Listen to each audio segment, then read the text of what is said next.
shame because I'm thinking, this ain't gonna end well. This is day one. I told them, I said, guys, I was walking around alone down there. You guys are wearing what they have. Oh yeah. And they said, well, what are you gonna do for tomorrow? And they said, no, we're gonna be prepared. So I thought that they were gonna be full gear, full tactical gear that we have. And we have all sorts of capabilities in that building that they didn't deploy. It's shocking. But anyway, it is what it is. It is what it is. Sir, do you mind if I mic you? No, not at all. Just in case the loud noise is on. Sure. Oh, you need to put it in there. Okay. I'll let you. So it's much more value.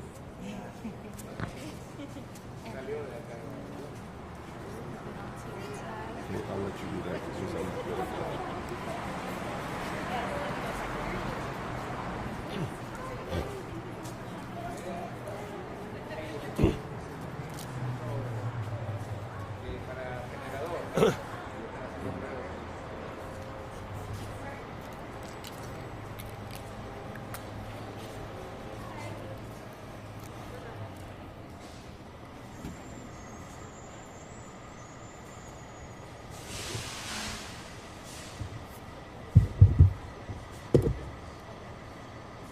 I'm going to go ahead and get started. I think that truck's in it. One more minute? Okay. 1 minute. You tell me exactly when. Okay. We're good to go, Congressman. Well, again, thank you very much for being here. We appreciate it very much. I appreciate it very much. The reason I'm here today is to demand that we immediately impeach President Trump and remove him from office. He is a danger to our republic. He proved that this week. And he continues to gain momentum in many ways to become even more dangerous. He's desperate. My understanding now from some of the reports coming out from both the media and from people in Washington is that because he's been banned from Twitter, he's become completely irresponsible now, very angry, and at the same time, he has his hands on all of the nuclear codes. He could launch a nuclear attack tomorrow. This man is dangerous. He needs to be removed from office.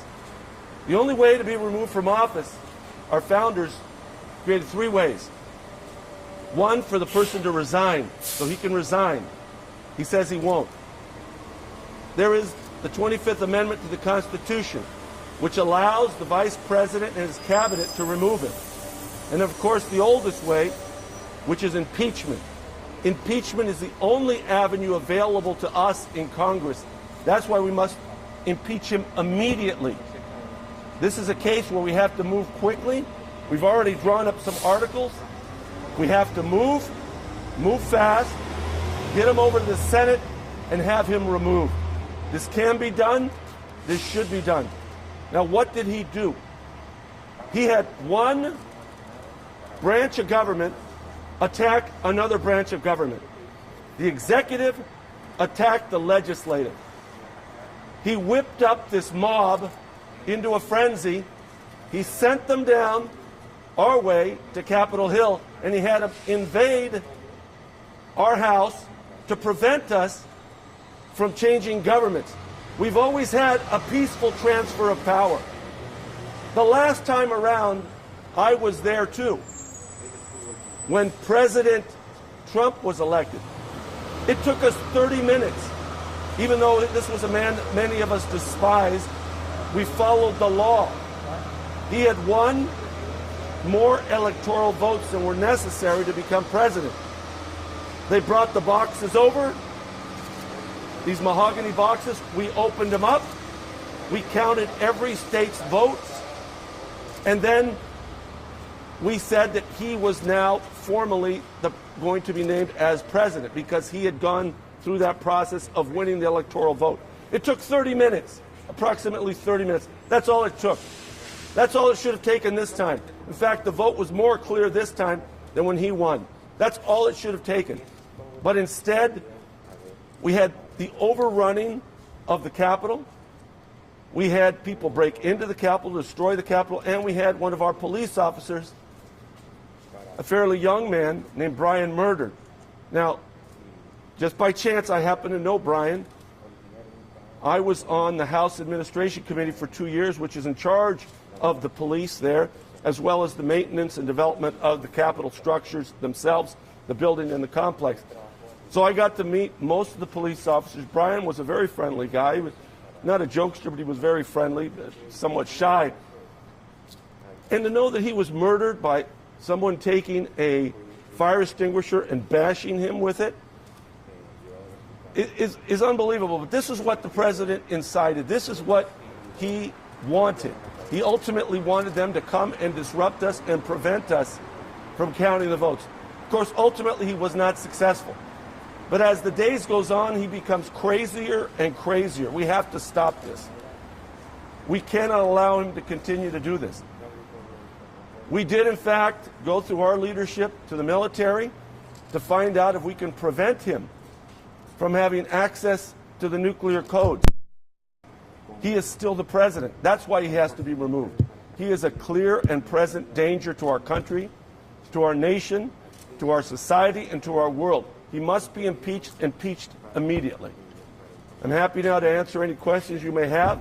But again, the urgency is now. It can be done, and it should be done. This is exactly what the founders had in mind when they put impeachment, because they did, in fact, think that someday we could have a president like this. I don't think that they understood really the power that a modern president would have. I don't think they understood that a person like him could literally cause the death of almost every human being in this world by launching those nuclear weapons and then having others launch against us. But he has the power to do that. I don't think the founders understood that, but I think the founders understood that a president, because of the power that he has over our defense, could cause incredible damage. So again, I urge my colleagues, both Democrats and Republicans, I urge both houses, the Congress and the Senate, to immediately remove this clear and present danger that is President Trump. I'm now happy to answer questions. Yes, sir.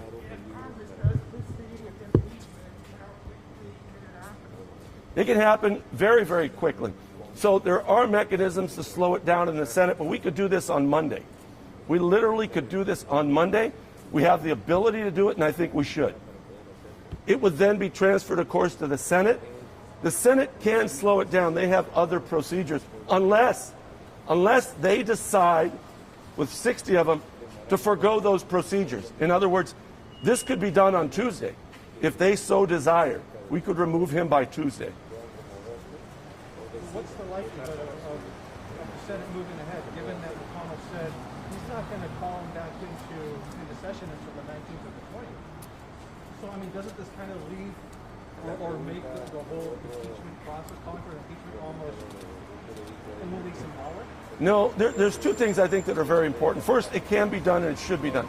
This is our only avenue. This is the only thing we can do. We can't and we shouldn't send a mob down there to try to disrupt him. We can't do that, and we shouldn't do that. That's illegal. If we did, we should be imprisoned, we should be impeached and driven from office. This is our only legal avenue. That's why we should do it. The Senate should act immediately, too, and I have to say, after you see some of the pictures, when you were there, when I was there, I can tell you, it's nothing like people describe. These are a bunch of patriots that were there. There certainly were some people that were there, I think, because they're angry and they were going to follow the law. But a lot of people had guns. They had chains. I saw people with machine guns or automatic weapons. I mean, this wasn't a peaceful demonstration, and they proved that. I'm sure that if they would have gotten their hands on some of those members of Congress, especially some that they don't like, they would have killed them. They had the ability even to hang them. They put a noose out there to hang them. And I think as the nation sees this and sees that he was egging these people on, I think the nation knows that this man should be removed immediately. How much of a role do you think that racism played in what happened on Monday? Well, I mean, I don't think that the storming of the Capitol was racism. I think how the mob was treated was certainly different than how they would have treated another group. So, again, I sat on the committee that oversees the police, the Capitol Police, for 2 years. And I know that they have the capabilities of defending that building. I mean, believe me, they could have dropped everyone right where they were if they wanted to.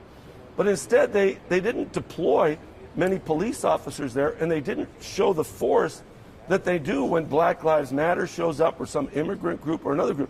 Clearly, there was a distinction for anyone to see. I mean, you've seen the juxtaposition of some of the pictures.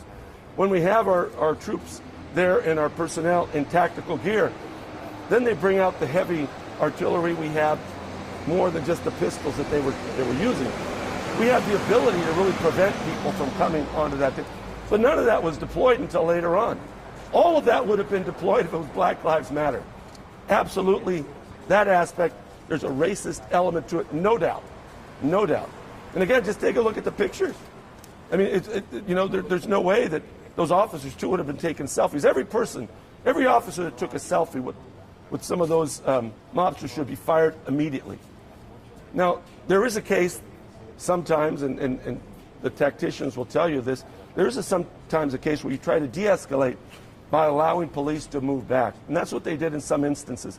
So in some instances where you see the police backing up, it's not necessarily that they're afraid to confront, they're trying to de-escalate. But once you find that that doesn't work, then you have to stand your ground. At that point, they should have stood their ground. They tried to de-escalate, the mob got angrier. At that point, they should have stood their ground. They didn't because they weren't prepared, because, again, it wasn't Black Lives Matter.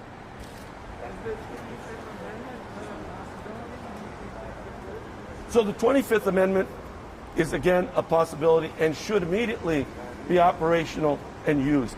Of course, the Vice President finally is finding some courage to say something, but I don't think he's found the courage yet to make the decision that he needs to make, and that is to remove the president. I think he'd probably find the votes if he found the courage to do it. I think that most of the cabinet members would be with him, but I still don't think that he's found that courage. He found a grain of courage the other night after licking the boots of the president for so long. Finally found a little courage, but he hasn't found the courage yet to remove him as he should. You've worked with this president for the last 4 years. You saw his campaign. You've worked with the president's supporters in Congress and in the Senate. I'm sure you've heard from the president's supporters in your district and also from elsewhere. So were you at all surprised by what happened on Wednesday? No. I was not surprised in the sense that people would arrive there. But remember, the reason I say that is because I had the experience Tuesday. So Tuesday, a lot of the Trump riot machine was showing up, and it seemed like they were the crazier ones. They had arrived and they were starting to amass over by the Supreme Court and on the Senate side of the Capitol. Bill Keating, a friend of mine from Massachusetts, a member of Congress, and myself, we walked through the crowd to take a look just to see what was going on. And when we saw that they had weapons, when we saw that they had pistols, when we saw that they were carrying arms in places they weren't supposed to, and no one was doing anything about it, I thought, oh, this is going to get ugly tomorrow. Now, I have to say, one of the things I thank God for, that there wasn't a lot of gunplay. A lot of the mob was armed, and you could have had a lot of people die on both sides. That certainly was a concern. I don't know if they're telling people that yet, and maybe, it's a tactical reason, maybe I shouldn't tell, but that was one of their concerns. The mob was armed. So they didn't want to create a situation where you had both sides shooting lots of bullets at each other and a lot of people dying on the ground. I mean, I understand that. That's why we should have had a larger show of force. But again, when they say that this group was peaceful, there were some people that were peaceful. There's no doubt. But you also had people that were very violent. There's no doubt there. You had people that were armed and they were ready to fight. Then you had people there that were not armed but ready to fight. Then you had people there that were there just to manifest their disapproval of what we were doing or how the election went. But you had the whole spectrum. You certainly had over here a very large contingent of that mob that was armed. And we knew it, and the police knew it, and I think that they were afraid to start shooting bullets because there were going to be bullets everywhere. And that, again, is an insurrection. That's exactly the sort of thing that Trump knew, too. He has better intelligence than we do. Meaning he has people infiltrated among. He knew that they were armed. He whipped them up into a frenzy, and then he unleashed them on the Capitol. He knew exactly what he was doing. He organized them. Come to Washington. I'll see you there. I'll march with you down there. As a coward, of course, he stayed behind. He didn't march with them. But he did order them down to the Capitol. Let's see. Let's see. Let's go. And he, in fact, said, I'll go with you. He didn't. But again, he was in command of this mob. Then once all of this happened, now we know He was watching it from a tent as his family danced and thought this was fun, as a police officer was being murdered and the Capitol was being ransacked and destroyed inside. He was, not he, but his family was dancing, having a good time, thinking this was great. That man should be removed. Any other questions? Yeah, I got one more. Yes, sir. Go ahead.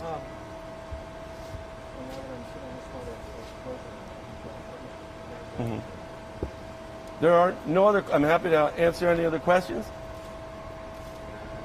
The last thing I would say is this then. A question was asked, what difference will it make if there's not the ability to get him out? There is one thing that could come out of this that could help stabilize the nation, that at least it keeps him off balance. If he thinks that there are no consequences to what he did, this insurrection, then he may think there's no consequences of launching an attack against another country, a nuclear attack or non-nuclear attack, if there are no consequences. But this puts him potentially under legal liability. So it keeps him off balance. That's one of the things, of course, that we're looking at also, trying to contain him so he doesn't do more damage to our republic. He doesn't start an unnecessary war. He doesn't cause more death and destruction. We may not be able to get him out in time, but we may be able to keep him off balance so he doesn't do more damage to our republic. I'm probably going back to tomorrow or Monday. Again, it all depends on how we coordinate as a Congress these articles of impeachment. That part that you mentioned about keeping them off balance, would that be part of your... Say that again, I'm sorry. When you mentioned about keeping them off balance, Yes. would that be part of your response to your colleagues in both the House and the Senate who are saying we shouldn't go through with the impeachment process because it's just going to divide the nation? Yes, of course. In fact, you may recall famously some of my colleagues on the other side of the aisle said, he's learned his lesson.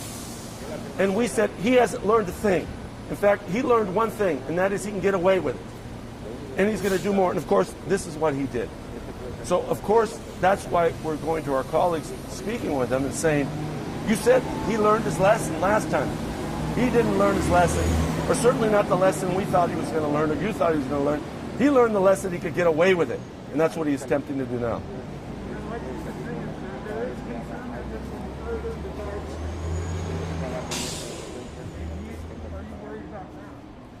I have to tell you, I'm not so much worried about the country being divided. It is divided.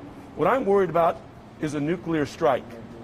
What I'm worried about is more death and destruction in these next days.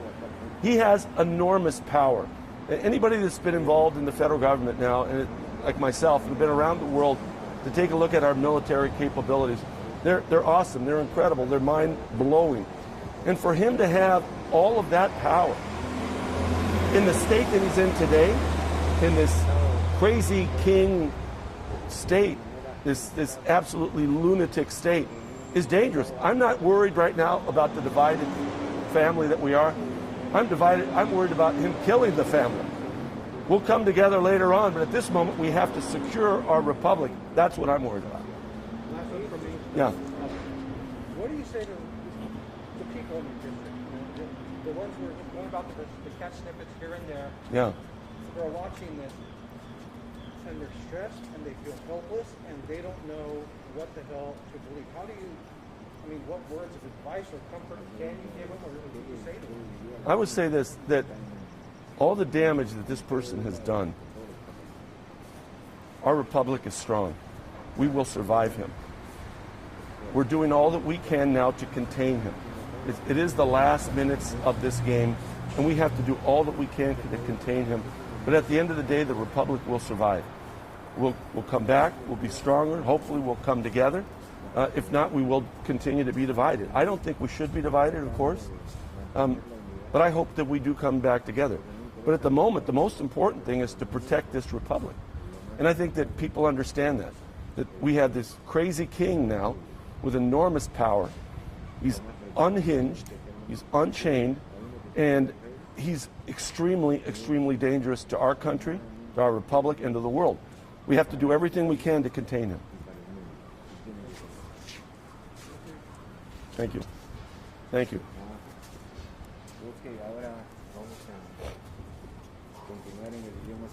No, sí, perdón. Sí. Juan, estamos para Univisión San Diego y también para todo el país por medio de transmisión. Una de las cosas más importantes de todo esto es que solamente faltan 12 días y mucha gente no entiende por qué se tiene que hacer el proceso de destituirlo. Tenemos que destituirlo porque en este momento él está más peligroso que en cualquier otro momento. Es decir, hasta este momento él no ha perdido el sentido, porque yo creo que ya ha perdido todo el sentido.